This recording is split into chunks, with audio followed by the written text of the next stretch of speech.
Hello everyone and welcome to another video where today we're going to be taking a look at Water Veritas. That's right, the character that Umbra was super excited about and then Wotv ruined every.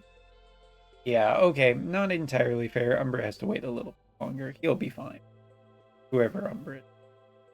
Today we're going to be just taking a look at this character through the data, and we're not going to be spending too terribly long, but shout outs to just how amazing Wotv art can look. This might be one of my favorite things that Wotv has ever done. Just ever. Period. Final, statement. All right, jumping back in, let's just continue on. Water Elemental, 100 cost, 3 move, 1 jump, with Blade Soul and White Mage as sub-jobs that can equip staffs, hats, clothing, and accessories. TMR is an accessory if you want to see what it looks like in the game. On hold. Here it is. Looks pretty nice. And then you throw in this too. Look at this. Increase debuff weakening resistance by 25 for 3 turns for allies. Honestly, I have to say, 25 for just this feels a little soft. I don't know why it's so soft. I was taking a look yesterday at Veritas, and I think I mentioned that it would haste cancel it, which isn't true. That is Oberon's TMR. Water Veritas is very much just Veritas is canceling auto restore. But yes, with that being said, I do think that this TMR is just a little bit on the soft side and a little bit less than exciting. But no worries, we'll see what the character is like. Now, just a fair reminder that these characters do get their 140s a little bit later when Veritas just got his, which has been a couple months after, so it could be the same for Water Veritas too. Master ability is not too terribly much, increase AoE resistance 50 by self. So basically she's a little bit more durable. Now, jumping back out for a second, I do want to show that this is in a full water-based party. I would like you to take a look at just these stats as well as these resistances.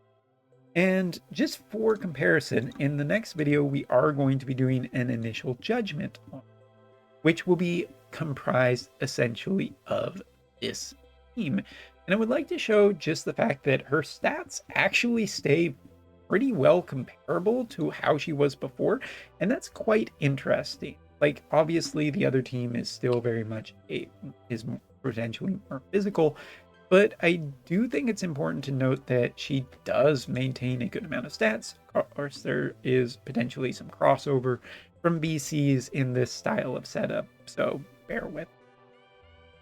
All right, taking a look at her, what are her support skills that are unique to her? Nullify, Poison, Sleep, and Stun. Stun and Sleep, I have to say, is quite awesome. Poison also has its use, but in all honesty, I probably want to see Silence in there too, just because she's a mage and because I'm a little bit greedy here. Buff duration and debuff duration is increased by 1 turn itself, which is kind of interesting, which we'll talk about later. As for her other support skill, Magic, Spirit by a good amount, and decrease skill activation time, which is great. You're probably going to be running this one no matter what. However, I have to say that Blade Soul with agility, spirit penetration, and critical rate is definitely up there for one that I would like to as well. Taking a look into her counters, she does have the standard White Mage and Blade Soul, but she also has a chance to counter all damage by decreasing water resistance and has a pretty good range on it.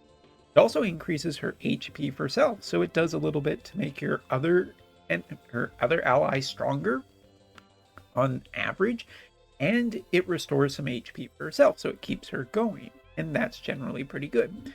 Now, she doesn't have a limit burst, so we are going to be skipping that and just talking about what White Mage has.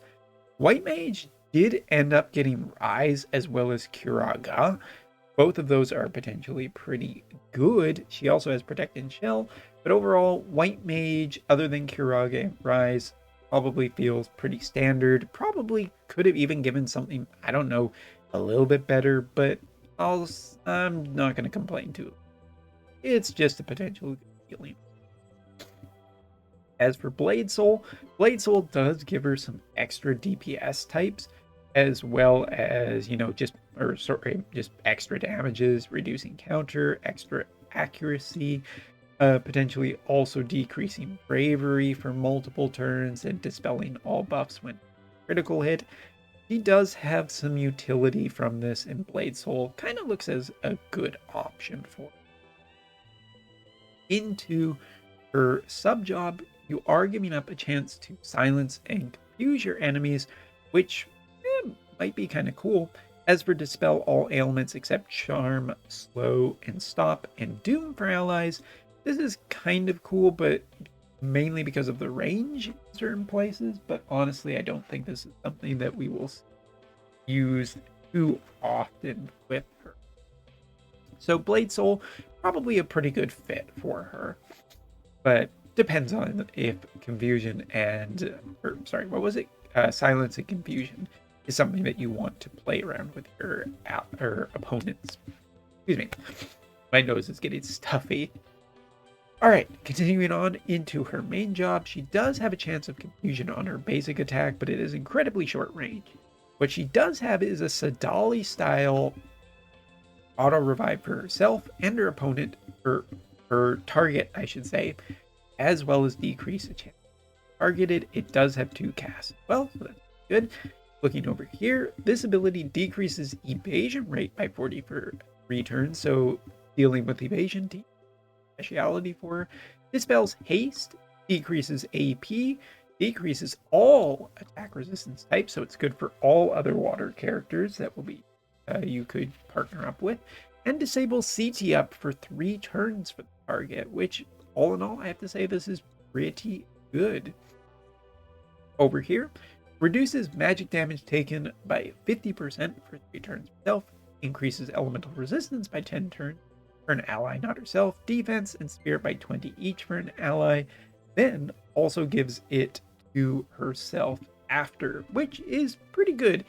Basically means that she's more resilient against mage team, which will be a little bit better for her, and she's just making herself and an ally harder to kill, which, think about Summer Glassy, that's really good. Also gets upgraded, so goes up to 20% for elemental resistance and 30 for D once she goes into EX. Continuing on, her next ability increases spirit penetration, increases magic attack resistance penetration, deals a 185 mod, pretty good range on it, so I'm quite happy with it. And her last ability decreases water resistance 25% for 3 turns, and automatically casts a secondary skill of restoring CT for an ally, while dealing damage of 185, and maybe inflicts poison and paralysis.